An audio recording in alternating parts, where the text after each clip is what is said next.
Okay, today I'm going to be painting this countryside scene with quite harsh highlights, and I've started already. I'm using the color fill tool in Procreate, which is a nice little tool to make big shapes much quicker.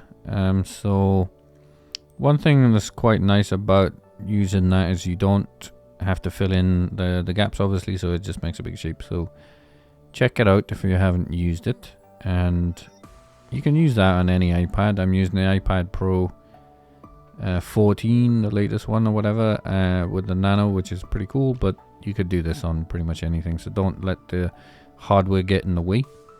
So my early job is to get all of the big shapes in, and I'm not too careful. I'm not too worried about what it looks like right now, and I'm not too worried about the colors and I'm not too worried about anything other than the shape. So the first major problem is getting in the shapes into the right layers in the right order.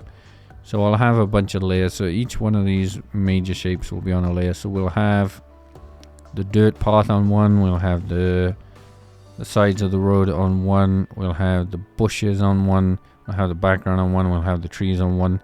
So I don't try to have too many too many layers, but it's important to have them because you'll see coming up in the next section, it's very important that you have them on different layers.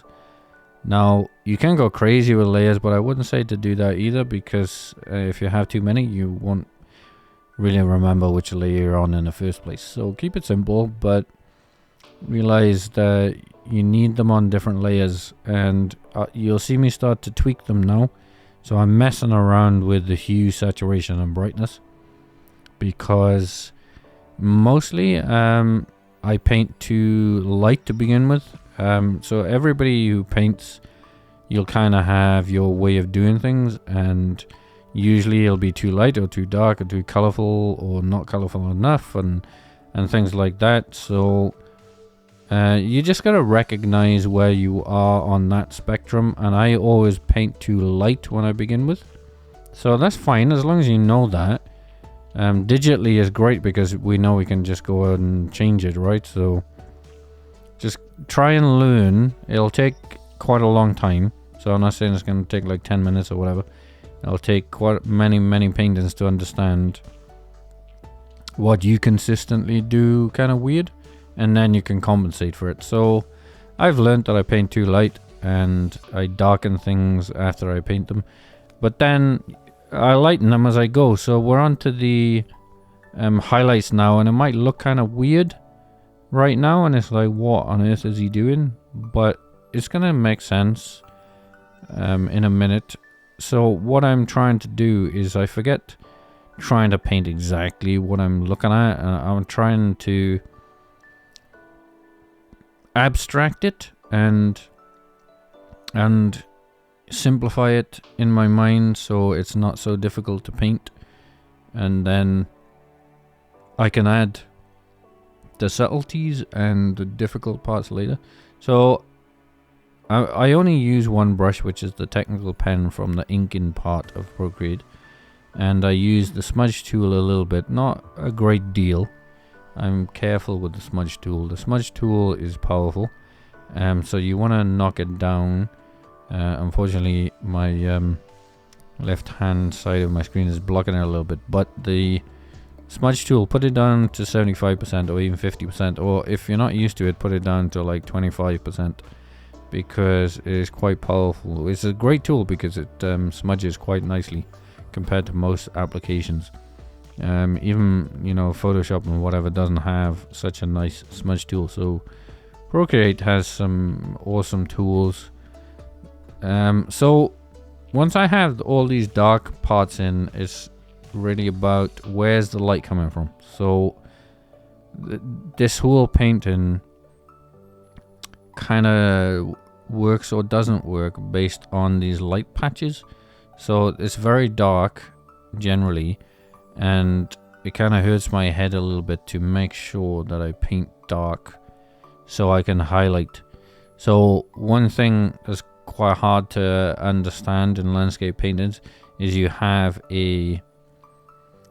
of have a range of how dark and light things are, and if you don't get the range correct, you can't make something lighter. So what I mean by that is if you make your dark parts too light, then you can't make your highlights light enough. So you gotta get your darks dark enough.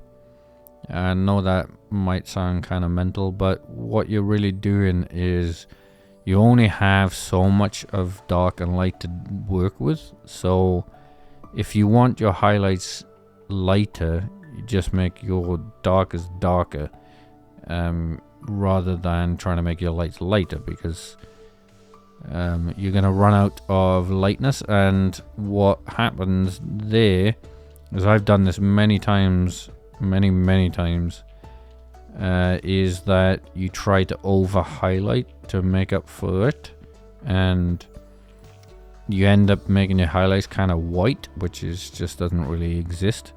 So your highlights are going to be like bright greens, bright yellows or whatever, but not crazy bright. If you're going realistic, they can't be. So if you're struggling with like, oh, why doesn't my painting look bright? Why, how do mine look contrasty?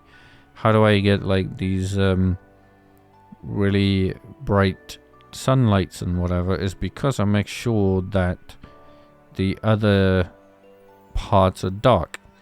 Not crazy dark, we're not talking about black or whatever, but the contrast is fairly obvious, and I probably haven't done there enough again, but give me a few minutes. We're only 6 minutes in, so I think I acknowledge that and deal with it.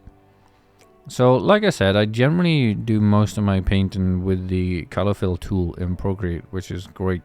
So it makes you can do big shapes. But other than that, I'm using the technical pen, which is just a basic pen. It's just a hard pen. The most important part is just it's hard. So you don't want to use a soft brush. Well, I mean, you can, up to you, use whatever you want, right? But I'm using a hard brush so I can soften it if I want, but softening a part of the painting is easy, whereas making it hard edges is not easy. You can use the eraser or whatever, but it's going to be tricky. So it's easier to go from hard edges to soft edges because you can use the smudge tool, whereas it's quite hard to go the other way around. So that's kind of why I do it this way. And it might seem kind of harsh quite a lot of times, but that's, I mean, I guess I'm developing a kind of a style like that now, so I guess that is what it is. If you don't like that, you could use a soft brush, but be careful with having too much softness in your painting. We really want to mix. So everything is about balance in landscape painting. It's about hard edges and soft edges, and harsh highlights and soft differences, etc. So one thing to, to give a point of what I'm talking about there is that if you look in the middle, I've got a very bright green and a very dark green to give you a sense of like the light gets through there and doesn't get through there, which is fairly obvious. Well, what isn't fairly obvious, if you look in the bottom left, is we have the blue flowers, which I don't bother painting. I just put a big block, and the only reason that works is because the big block of blue is almost the same color as the big block of green that's right next to it. Now if you don't get that right, it will look really weird. And to get that right, if you just pick the green color and shift it on the color thing you get with Procreate, and shift it so it goes to blue, then you're gonna get roughly right in the first place. So don't try and pick colors. You gotta pick some colors obviously, but once you have, so I mean, colors is kind of a big topic, and people try and complicate it, and if you get scientific it can get very complicated, which I don't really like to do. So what I try to do is I start with a bunch of colors, and then everything is related to that color. So once I have one color, two colors, three colors, everything kind of relates from that. So I know it's kind of subtle to see, but I'm using my finger to color pick quite a lot, and then I shift it. So if I want a green, then I'll always reuse one of the greens I've already picked, and then I won't pick a new green. I'll pick the green that I've already got and then shift it a little bit. So what I mean by that is when you have the square, or depending on which one you use in Procreate, there's many different versions of the color picker, but they're all basically the same. It doesn't really matter. Is what I mean by shift it is you move it like a few millimeters left to right, or up, down, whatever. Is the point of what I mean by shifting is you just change the color very so slightly. Now when you do that, you get color harmony kind of for free. Now if you try and pick colors, and what I mean is you just go to the color wheel and pick whatever, it's really not going to work unless you're lucky. Sometimes I get lucky with colors like that too, but unless you understand the color theory, and obviously people do, it's a subject in itself, and I understand it reasonably well, but I'd rather prefer to keep things simple. So you see me color pick, and I just did it there.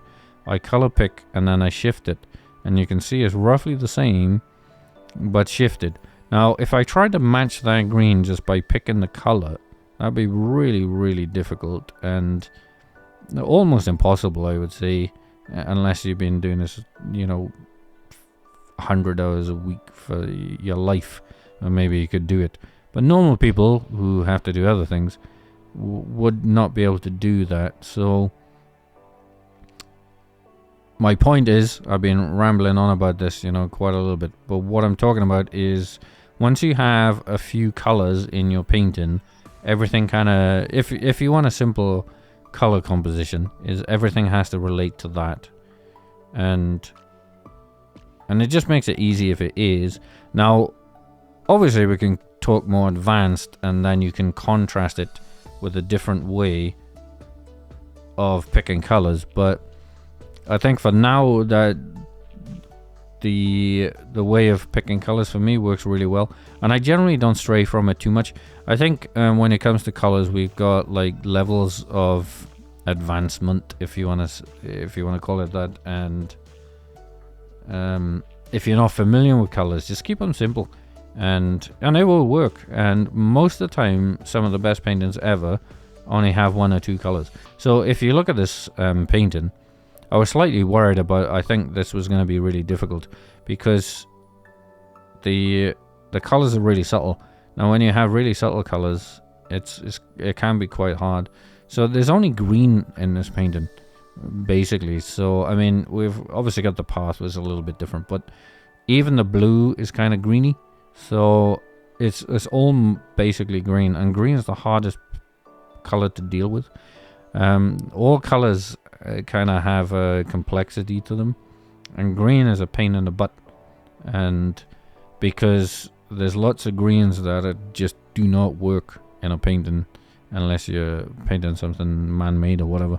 But if you're painting something landscapey, the green colors are very difficult. Luckily, years ago I did a study with a professional painter, and he made me paint one of his paintings, and I had to nail his painting. So I was copying his painting, which was in acrylic, so it was a little bit more difficult, so you can't color shift it after the fact. I had to actually nail it. So that exercise was very, very difficult, and it was, so the point was, or why he did that exercise, was that you have to understand the difference between warm greens and cool greens. And so, I mean, in very simple terms, if you want a warm green, you go towards the yellow. If you want the cool green, you go towards the blue. But you can't go too far kind of either way without being careful. But greens are a good challenge. If you want a challenge and you think, yeah, what's he talking about? Greens are easy, man. Yeah, well, okay, have a go at just painting a green bunch of fields or something and see how difficult it is, and you'll oversaturate or desaturate and etc. But it's good fun trying to do it.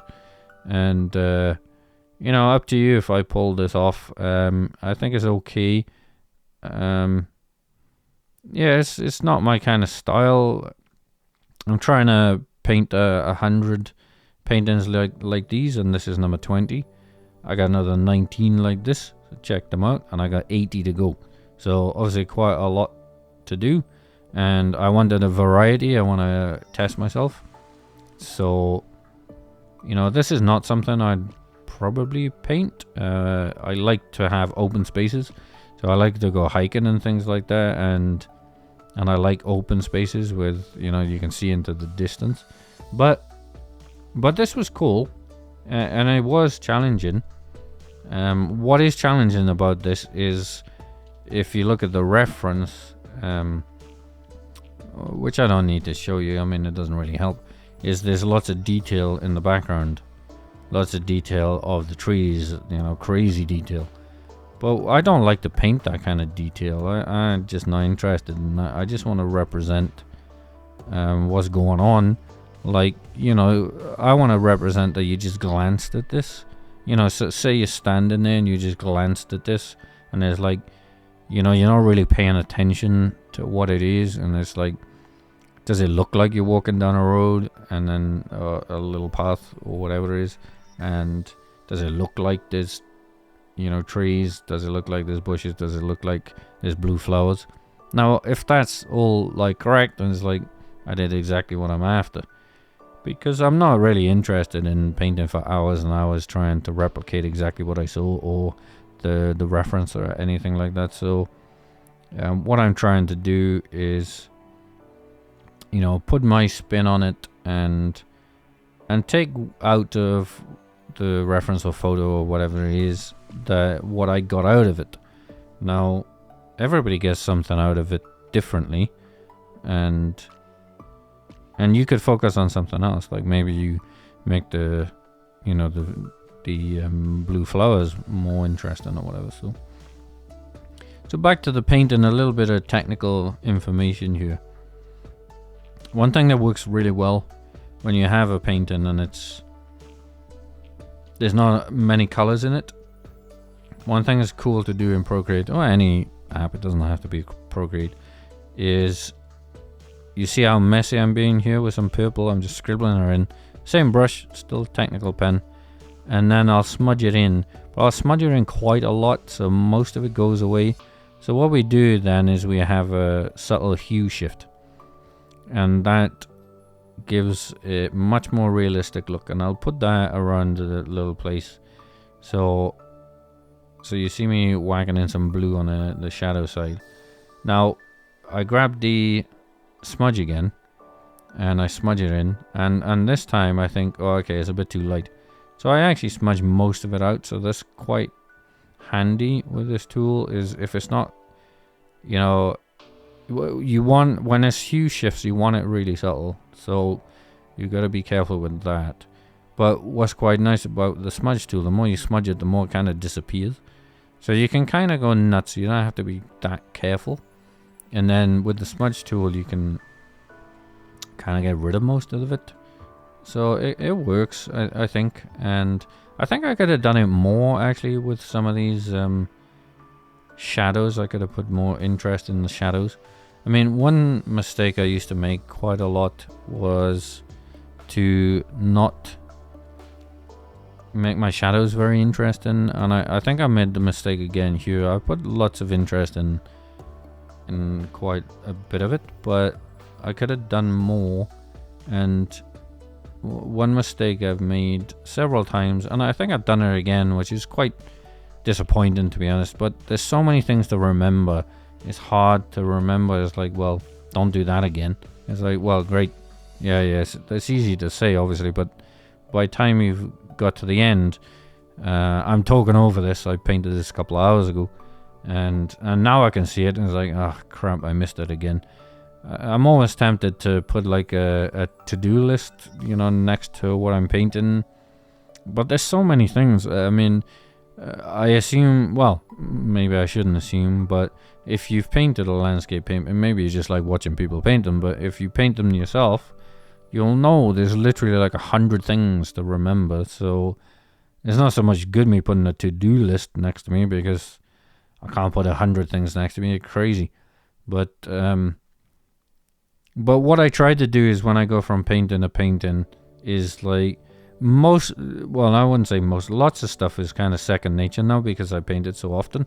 But there's a few things that I keep on forgetting, and then eventually, like, I don't forget them. So I think if you do this a lot and you do hundreds of these, I have done hundreds of these, is that bit by bit, this to-do list, this to-do list is second nature, so you don't have to worry about it, and it just happens and you don't forget it. So I don't know what I'm doing here. I'm not doing anything. So hopefully I'll do something soon. Okay, we're back. And then I could have put more in the shadows, basically. So I hope I'm going to remember that. But I mean, it probably would be a good idea to put a post-it note or something for the next time and make sure I do. Because now I say it right now, but if I'm painting in a couple of hours, I'm not sure I would. So some of these dark shadows could have been more interesting, and I think it'd make a big difference. It might not look it, but I'm pretty sure it'd make a big difference. So I'm coming to the end. I'm pretty much done. I'm happy with it.